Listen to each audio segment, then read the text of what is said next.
kecil Bu ya, malah nggak kelihatan, tapi aduh efeknya hampir semua segi kehidupan manusia, khususnya di Indonesia itu hancur ya Bu ya. Ada yang pekerja sampai di PHK karena corona, anak-anak tidak bisa sekolah karena corona, segala macam pokoknya terhambat karena virus corona. Virus corona itu disebut pandemi karena hampir seluruh dunia diserang Ibu. Jadi bukan hanya di Indonesia, itu ada di semua negara. Dan parahnya, negara yang terkena COVID corona itu perekonomiannya hancur, kolaps ya Bu ya. Di Indonesia sendiri juga sama. Terus virus tersebut sampai sekarang belum ada antivirusnya atau vaksinnya ya Bu ya. Paling ada juga dari Cina sudah dibuat, tetapi hanya sampai tahap 2, jadi belum dipercobakan ke manusia. Ke manusia langsung, ke yang berpenyakit kena virus tersebut. Tetapi kemarin pemerintah Indonesia sudah memesan karena akan diusahakan tahap 3-nya ditelitinya di Indonesia, akan diuji cobakan. Mudah-mudahan saja mungkin ada kemajuan sehingga tidak lama lagi vaksin COVID corona ini akan tercipta gitu ya Bu.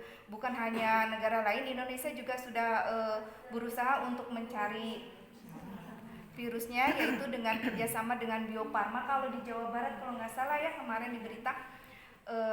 Nah virus ini ibu-ibu sebenarnya tidak beda jauh dari flu-flu biasa, tapi karena mungkin mutasi gen ya atau berubah seiring dengan zaman, virus-virus itu bisa berubah makin kuat sehingga makin kesini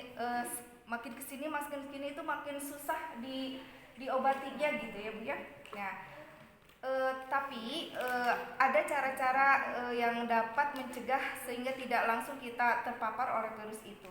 Ibu-ibu mungkin sudah tahu ya yang dari sosialisasi pemerintah seperti cuci tangan. Cuci tangan itu dibiasakan setiap kita sudah memegang apapun dari manapun kita harus cuci tangan. Itu tapi cuci tangannya Bu nggak boleh asal ya Bu, gini nggak, ada caranya. Terus minimal 15 menit harus dibasuhnya. Jadi insya Allah virusnya nggak nempel gitu ya Bu ya. Selain cuci tangan, mungkin harus memakai masker. Sekarang digalakan banget ya ibu-ibu. Apalagi kalau lihat di berita tuh di Jakarta, kalau orang-orang nggak pakai masker itu sampai didenda, sampai ditangkap ya Bu ya. Karena apa? Ada indikasi, karena ada indikasi sekarang itu penularannya lewat udara. Kalau dulu awal-awal mungkin droplet yang batuk ya Bu ya. Sekarang katanya dari udara, tapi masih belum di ini. Jadi sehingga kemana-mana ada kewajiban untuk memakai masker karena ada indikasi udah melalui udara. Dan prosentase COVID-19 khususnya di Jawa Barat juga masih belum nol sih Bu, masih ada ya penambahan ODP atau penambahan orang yang tercurigai gitu ya. Selain cuci tangan tadi, ada juga pakai masker, kemudian jaga jarak, distancing. Mungkin sekarang masih belumnya kita ya di ini ya. Karena apa? Karena virus ini paling seneng di kerumunan Bu. Paling seneng di kerumunan, iya di kerumunan gitu. Jadi makanya di setiap ada kegiatan atau misalkan di suatu instansi sekarang udah dibiasakan untuk dibuat lokasi khusus ya untuk jaga jarak itu, seperti misalnya ditandai tempat duduknya ada jaraknya, atau misalkan kalau kita antri dari bagian depan ke bagian yang kedua itu pasti ada jaraknya juga, nggak berdempetan sama sekali.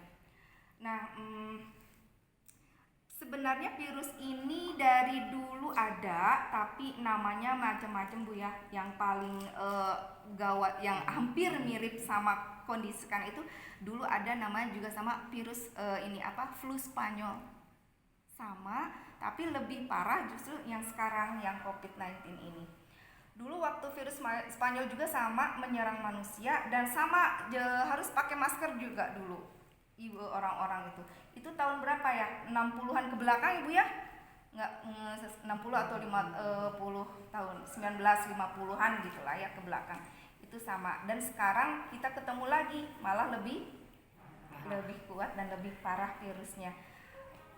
Dan ini adalah sebagai siklus, ada ahli ilmu pengetahuan menyatakan bahwa virus-virus tersebut muncul setiap 100 tahun sekali. Mungkin karena faktor cuaca ya, perubahan suhu di bumi dan segala macam, jadi terbentuknya virus tersebut. Tapi kalau umat Islam berpandangan ini ada sebagai ujian saja, karena ada di Quran juga sudah dijelaskan bahwa sebenarnya Allah itu menurunkan sesuatu itu bukan untuk kesia-siaan atau bukan apa, tapi ada maksudnya, ada maknanya yang harus mungkin kita maknai ya. Mungkin jadi karena adanya virus COVID corona ini kita semakin aware atau kita semakin waspada akan kebersihan ya, baik di diri kita sendiri, di rumah, di lingkungan rumah sendiri. Nah, untuk itu saya hanya berpesan saja sama ibu-ibu, untuk menghadapi virus ini, corona ini, kita hanya perlu satu, kesabaran, dua, melakukan kegiatan protokoler kesehatan kemanapun kita pergi, tiga, jangan lupa bahagia Bu. Kalau stres juga tuh seneng virusnya gitu. Apapun keadaan kita, insya Allah itu adalah ujian dari Allah. Kita syukuri, kita hadapi, insya Allah hati kita nanti akan tenang. Karena dengan hati dan tenang ya, imun tubuh kita akan sehat juga karena kita senang.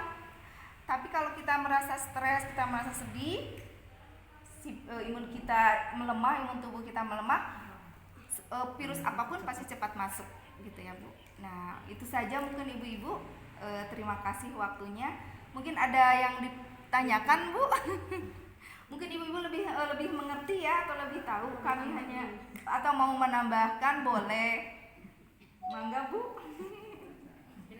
Sering dengar baik itu di media sosial ataupun di televisi, kami hanya untuk memperjelas lagi. Hanya pesannya tetap jaga diri, jaga keluarga, jaga hati, itu aja. Dan jangan lupa senang, bahagia. Duka tahu pamit Tegar dua artos mas senang atau entenya?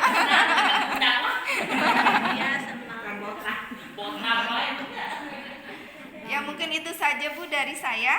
Mangga bilih bade aya nu nambihan atau napi naroskeun, sharing aja lah Bu ya. Udah sama aja. Kita juga bukan berarti saya ngomong di sini saya lebih tahu, enggak sih. Sami-sami. Bilih aya nu bade naroskeun Bu. Naroskeun tentang corona kedah dihijikeun dibacana corona ulah koror. Nah. Tapi sekarang saya udah terbiasa kalau awal-awal mah ya ada perasaan takut. Panik ya Bu. Udah bersahabat dan sama pakai masker, cuci tangan, jaga jarak. Itu aja. Ganti ingatnya itu aja. Dapat hadiah sama Fadila. Sehat. Hadiah masker. Mungkin itu saja Bu dari saya ya. Alhamdulillah. Terima kasih Ibu. Saya tutup saja dengan assalamualaikum warahmatullahi wabarakatuh.